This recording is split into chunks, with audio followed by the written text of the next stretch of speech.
અમદાવાદના પોશ વિસ્તારમાં તંત્ર ઉદાસીનતા દાખવી રહ્યું છે। પોશ વિસ્તારમાં ગાર્ડન જાળવણીનો ભારે અભાવ જોવા મળી રહ્યો છે। આ વિગતો અત્યારે જે પ્રમાણે સામે આવી રહી છે તે અંતર્ગત ગોટીલા ગાર્ડનમાં યોગ્ય જાળવણીની માંગ સ્થાનિકો કરે છે।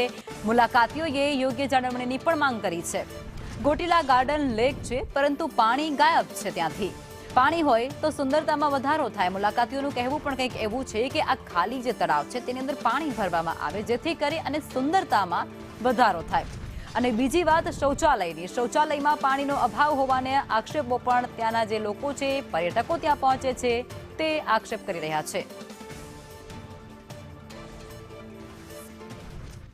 ગાર્ડનમાં પાણી નથી અને તેને લઈને ક્યાંક નારાજગી પણ જોવા જરૂર મળે। વહેલી સવારથી મોર્નિંગ વોકર્સ છે જે અહીંયા ચાલવા આવતા હોય છે, કલાકો સુધી ગ્રુપ અલગ અલગ આવતા હોય છે, એમની સાથે જ વાત કરીએ। અર્લી મોર્નિંગમાં વોકિંગ અને વોકિંગની સાથે કઈ ખોટ લાગે ગાર્ડનમાં? લેક બનેલું છે પણ એમાં પાણી નથી, એની કમી લાગે છે।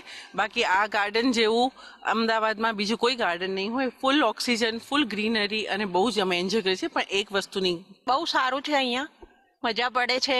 પછી ફ્રેન્ડ્સ છે તો એની જોડે વાત કરવામાં, પછી નાસ્તો ખાઈએ। એવું મને અહીંયા લાગે છે કે વોશરૂમમાં પાણીની થોડી ખોટ છે।